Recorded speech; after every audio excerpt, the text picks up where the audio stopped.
నమస్తే అండి, నేను రజాక్. పవన్ కళ్యాణ్ గారు ఈయన దాన ధర్మాలు చూస్తే నాకు విపరీతంగా భయం వేస్తూ ఉంటుంది అన్నమాట. అధికారంలో లేనప్పుడే విచ్చలవిడిగా దాన ధర్మాలు చేసేటోడు. ఇష్టం వచ్చినంత కౌలు రైతులకని, ఆటికని, ఈటికని, ఎవరైనా చనిపోయినటువంటి వ్యక్తులు వస్తే వాళ్ళకని పెంచుడే, ఇంకా పంచుడే. లేచిన కాడ నుంచి మనం ఎంత దానం చేయాలంటే అంత దానం చేసేటటువంటి రకం ఈయన. ఇప్పుడు మరోసారి దానం చేశాడు. నిన్నగాక మొన్న కూడా ఏదో స్కూల్కి చిలకలూరిపేటలో ఏదో స్కూల్కి కంప్యూటర్లు అవి ఇవి కావాలంటే ఈయన సొంత డబ్బులు ఇచ్చాడు అనమాట. నారావారిపల్లి ఏదో స్కూల్కి ఏదో కావాలంటే అది దానికి డబ్బులు ఇచ్చినాడు అనమాట. జగన్మోహన్ రెడ్డి గారు సొంత నియోజకవర్గంలో సెంట్రల్ కిచెన్ కోసం డబ్బులు ఇచ్చినాడు అనమాట. గవర్నమెంట్ వచ్చిన తర్వాత కూడా బాగా హారతి కర్పూరంలో పనిచేస్తున్నటువంటి పరిస్థితి పవన్ కళ్యాణ్ గారిది. ఈయన జీవితాంతం ఇట్లా పంచుతూనే ఉంటాడు. ఆయన దగ్గర డబ్బులు ఉండాలి కానీ, చెప్తున్నా కదా, రాష్ట్రంలో ఉన్నటువంటి ప్రతి ఇంటికి ఇది ₹1 కోటి అంటే ₹1 కోటి చొప్పున ఇచ్చేసేటువంటి వ్యక్తి ఈయన. సో విషయంకి వెళ్తే కనుక వరల్డ్ కప్ విజేతలకు ఉప ముఖ్యమంత్రి పవన్ కళ్యాణ్ గారు ప్రోత్సాహం మంచిది. ప్రోత్సాహం ఇచ్చారు. ఎంత ఇవ్వాలా? సరే, వాళ్ళ విషయంలో నేను తప్పుగా మాట్లాడలేదు, ఇవ్వాలి, నిజం ఇవ్వాలండి. దీనికి డబ్బులు ఇచ్చినారంటే పెద్ద ఇబ్బంది లేదు, కానీ ఎంత ఇచ్చినారని లెక్కలు చెప్తానండి. అందులో మహిళా క్రికెట్ వరల్డ్ కప్ విజేతగా నిలిచినటువంటి భారత్ జట్టుకు ₹84 లక్షల ప్రోత్సాహకాన్ని వ్యక్తిగత సంపాదన నుంచి అందించిన ఉప ముఖ్యమంత్రి పవన్ కళ్యాణ్. ఏమయ్యా పవన్ కళ్యాణ్, ₹84 లక్షల ఏమవి డబ్బులా ఇంకేమైనా? ₹84 లక్షల ₹1,00,000 కాదు. ఓకే, ₹500 ఎవరికైనా ఇవ్వాలంటే 1-4 సార్లు ఆలోచిస్తామే. ఒక ₹1,000 ఇస్తే తిరిగి ఎప్పుడు వస్తాయని ఆలోచిస్తామే. ఇంకా ₹1,00,000 ఇస్తే కనుక, లేదు 10,000 ఇస్తే కనుక ప్రామిసరీ నోట్లు రాపించుకుంటామే. ₹1,00,000 ఇస్తే కనుక ఏదైనా తనఖా పెట్టించుకుంటామే.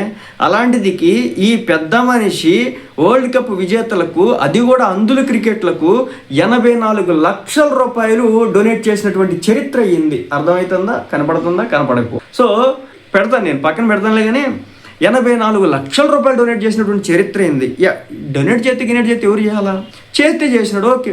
ఆ BCCI దగ్గర నుంచి అతను ఇప్పించవచ్చు కదా. అది దేశంలోకెల్లా కాదు, ప్రపంచంలోకెల్లా అత్యంత డబ్బు ఉన్నటువంటి బోర్డు. ఆ బోర్డు దగ్గర నుంచి తలొకరికి 10 లక్షలు ఇప్పించవచ్చు కదా. దరిద్రం పోయే వాళ్ళకు ఉన్నటువంటి ఆర్థిక సమస్యలన్నీ సగం పోతాయి అనమాట. ఎందుకంటే పాపం పేద బిక్కి కుటుంబాల నుంచి వచ్చినటువంటి పిల్లలు వీళ్ళంతా కూడా. తర్వాత ప్రతి క్రీడాకారునికి 5 లక్షల చొప్పున చెక్కులు అందజేత. Hats off Pawan Kalyan, hats off. ప్రతి క్రీడాకారునికి ₹5 లక్షల చెక్కులు అందజేత. చూడండి, ₹5 లక్షల అంట. టీము బృందానికి ప్రత్యేక అభినందనలు, నగదు ప్రోత్సాహం. ఓహో, ఎవరైతే ఈ టీంతో పాటు కొంతమంది వ్యక్తులు ఉంటారనమాట, వాళ్ళ స్టాఫ్. సో వాళ్ళందరికీ కూడా డబ్బులు ఇచ్చారనమాట. నాకు తెలిసి ఒక ₹2 లక్షల చొప్పున ఇచ్చినట్టున్నాడు. ప్రతి ఒక్కరికి స్వయంగా పలకరిస్తూ వారిని సన్మానం చేసి బహుమతులు ప్రదానం చేసినటువంటి పవన్ కళ్యాణ్ గారు, వారి సమస్యలు విని వాటి పరిష్కారానికి కృషి చేస్తారని హామీ ఇచ్చిన పవన్ కళ్యాణ్ గారు. కెప్టెన్ దీపిక తన ఊరికి రోడ్డు మార్గంలోకి ఇబ్బంది పడుతుందని చెప్పడంతో గంటల వ్యవధిలోనే మడకశిర నియోజకవర్గం అమరాపురం మండలంలోని హేమవతి పంచాయతీ పరిధిలో ఉన్నటువంటి తంబాలహెట్టి రోడ్లను పరిశీలించారు. హేమవతి నుంచి తంబాలహెట్టి వరకు రోడ్డు నిర్మాణానికి 3.2 కోట్లు. సూపర్ పవన్ కళ్యాణ్, మళ్ళీ హ్యాట్స్ ఆఫ్ మీకు, మళ్ళీ హ్యాట్స్ ఆఫ్. 3.2 కోట్లు. గున్నేహళ్ళి నుంచి తంబాలహెట్టి వరకు 5 కిలోమీటర్ల రోడ్ల నిర్మాణానికి 3 కోట్లు అవసరమని అంచనా వేయడానికి వెంటనే అనుమతులు మంజూరు. గౌరవ భారత రాష్ట్రపతి, గౌరవ ప్రధాని శ్రీ నరేంద్ర మోడీ గారి తర్వాత తమను ఇంతలా గౌరవించింది మీరే అంటూ హర్షం వ్యక్తం చేసినటువంటి క్రీడాకారుణులు. ఇంతకంటే మంచోడు ఎవడని దొరుకుతాడా మీకు ఆంధ్ర రాష్ట్రానికి? ఇలాంటి రాజకీయ నాయకుడు మాకు లేడే అని చెప్పేసి ప్రపంచంలో ఉన్నటువంటి దేశాలు అనుకుంటున్నటువంటి పరిస్థితి. ఇలాంటి వ్యక్తిని మా లైఫ్లో మేము చూడలేదని చెప్పేసి ప్రభుత్వ ఉద్యోగులు కళ్ళు చెమర్చేలా ఏడ్చినటువంటి పరిస్థితి ఉంది ఆనందంతో. వాళ్ళు ఇలాంటి ప్రభుత్వ ఉద్యోగులు ఇలాంటి నాయకుడు మాకు లేడని, నాకు నోటి నుంచి మాట్లాడారు లేడని పక్క రాష్ట్రానికి సంబంధించినటువంటి ఎంప్లాయీస్ కూడా పవన్ కళ్యాణ్ గారి గురించి చర్చలు చేసుకుంటున్నటువంటి పరిస్థితి. అందరూ వరల్డ్ కప్ విజేతలకు ఉప ముఖ్యమంత్రి పవన్ కళ్యాణ్ ప్రోత్సాహం. అందులో మహిళా క్రికెట్ వరల్డ్ కప్ విజేతగా నిలిచినటువంటి భారత జట్టుకు ₹84 లక్షల ఇచ్చాడు. ప్రోత్సాహకాన్ని వ్యక్తిగత సంపాదన నుంచి అందించాడు ఉప ముఖ్యమంత్రి పవన్ కళ్యాణ్. ప్రతి క్రీడాకారునికి 5 లక్షల చొప్పున అందించాడు. టీం బృందానికి ప్రత్యేక అభినందనలతో పాటు వాళ్ళకు కూడా డబ్బులు ఇచ్చాడు.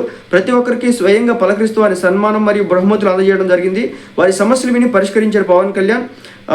గౌరవ భారత రాష్ట్రపతి, ప్రధానమంత్రి తర్వాత తమను ఇంతలా గౌరవించింది మీరే అంటూ హర్షం వ్యక్తం చేసినటువంటి క్రీడాకారులు. ఇదండి పవన్ కళ్యాణ్ అంటే. ఏదో పిఠాపురంలో కులాల మధ్య గొడవ, చిన్నపిల్లల్ని ఏదో కులంతో దూషించారని చెప్పేసి ఏదో అన్నారంట. సో దానికి సంబంధించి కూడా ఆ టీచర్లందరినీ కూడా అక్కడ నుంచి తరింబారేసినట్టుగా తెలుస్తుంది. అయినా కులపిచ్చేయండి టీచర్లకి, తెలియక అడుగుతున్నాం. కులపిచ్చేయండి. దళిత వర్గాలు, నిమ్న వర్గాలు ఏవైతే ఉన్నాయో అవి గుండెల్లో పెట్టుకోవాలా, ధనిక వర్గాలు. అంతేగాని వాళ్ళు మనుషులే కదా, వేరే జాతి కాదు కదా. పందో పిచ్చుకో కోడో కుక్కో కాదు కదా. వాటిని కూడా మనం చాలా జాగ్రత్తగా తీసుకుంటున్నాం కదా. అలాంటిది మనిషి జాతిలో పుట్టి మనుషులు నిర్మించుకున్నటువంటి వర్గాలకు సంబంధించి, సరే ఆ సబ్జెక్ట్ నేను తర్వాత మాట్లాడితే, ఏదేమైనప్పటికీ కూడా ఇది పవన్ కళ్యాణ్ గారు అంటే. ఇలాంటి వాడు నాయకుడిగా ఉండాలి, ఇలాంటి వాళ్ళు రాజకీయాల్లోకి రావాలి, ఇలాంటి వాళ్ళు ఉంటే కనుక దేశం బాగుపడుతుంది, సుభిక్షంగా ఉంటుంది, సురక్షితంగా ఉంటుంది. సో మీరేమంటారు చెప్పండి. ఇప్పుడు విమర్శించే ఏ ఒక్కడైనా రండి బాబు విమర్శించండి. విమర్శించేవాడు ఎవడైనా దమ్ముంటే 84 లక్షల రూపాయలు కదా, 84 లక్షలు వద్దు మాకు, 8 లక్షల రూపాయలు పాప మా పిల్లలకు డొనేట్ చేయండి. పవన్ కళ్యాణ్ని ఎవడైనా విమర్శించేవాడు, నోటికొచ్చినట్టు కారు కొత్తలు కూసేవాడు ఎవడైనా సరే రావచ్చు. ఈయన 84 లక్షల రూపాయలు ఇచ్చినాడు, గ్రౌండ్ స్టాఫ్కి 2 లక్షల రూపాయలు ఇచ్చినాడు, ఆ లెక్క ఇంకా బయటకు రాలేదు, ఆ లెక్కతో కలుపుకుంటే 1 కోటి రూపాయలు ఇచ్చి ఉంటాడు మొత్తం మీద. మీకు దమ్ముంటే, ఆయన విమర్శించాలనుకుంటే, నోటికొచ్చినట్టు అడ్డగోలుగా మాట్లాడాలనుకుంటే మీరు కూడా 84 లక్షలు అఫీషియల్ నెంబర్ చెప్పినారు కదా, 84 లక్షలని 84 లక్షలు 8 లక్షలు ఇవ్వండి, ఆయన స్థాయిని పొందండి. 8 లక్షలు ఇవ్వండి, ఆయన గౌరవాన్ని పొందండి. ఎవరికి ఇవ్వమంటలేదు, ఆ పిల్లలకే ఇవ్వండి. అది దమ్ము కావాలా, రూపాయి జేబులోంచి తీయాలంటే దమ్ము కావాలా, ధైర్యం కావాలా, సత్తా కావాలా, తెగింపు కావాలా.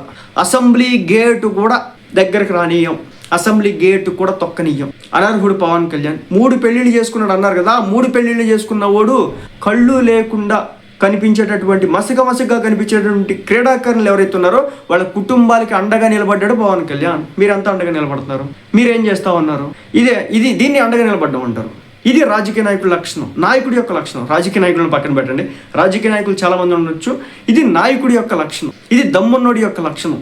నేను ఎందుకు ఇలా చెప్తున్నానంటే, విమర్శిస్తున్నారు కదండి 4 రోజుల నుంచి కులాల రొంపులోకి, మతాల రొంపులోకి ఇష్టం వచ్చినట్టుగా కారు కోతలు ఆయన కుటుంబాన్ని ఉద్దేశించి, ఒకడేమో లోకల్ పెళ్ళని, ఒకడేమో నేషనల్ పెళ్ళని, ఇంకోటి ఇంటర్నేషనల్ పెళ్ళని, ఒకడేమో మతం అని, రిలీజియన్ అని, ఈ విధంగా నటించేవాడేనండి ఇలా చేసింది. మీరు అంటున్నారు కదా నటించేవాడు పవన్ కళ్యాణ్ నటిస్తున్నాడు, ఓట్ల కోసం నటిస్తున్నాడు, ఓట్ల కోసం కావాలనుకుంటే ఈ డబ్బు తీసుకెళ్ళి ఎలక్షన్స్లో అమ్ముతాడు, ఆ ఓట్లో కొనుక్కుంటాడు, ఇంటికి ఒక 2,000 3,000 రూపాయలు ఇచ్చి ఓట్లు కొనుక్కుంటాడు. కానీ ఈ వ్యక్తి కుటుంబాలను బాగు చేస్తూ ఉన్నాడు.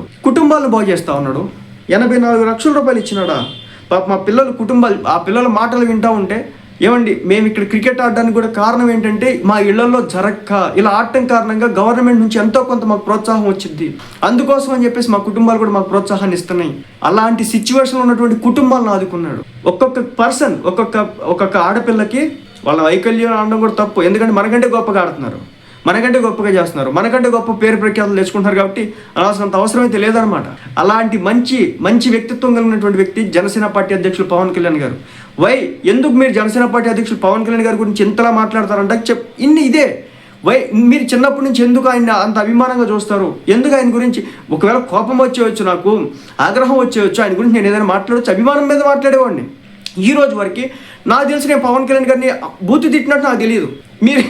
మీ చరిత్రలో చూసుకోండి, బూతు తిట్టినట్టు ఉండదు. బట్ ఆయన ఏదైనా ఒక డెసిషన్ తీసుకుంటే రాంగ్ డెసిషన్లో నాకు అనిపిస్తే నేను స్పందించేటోడిని.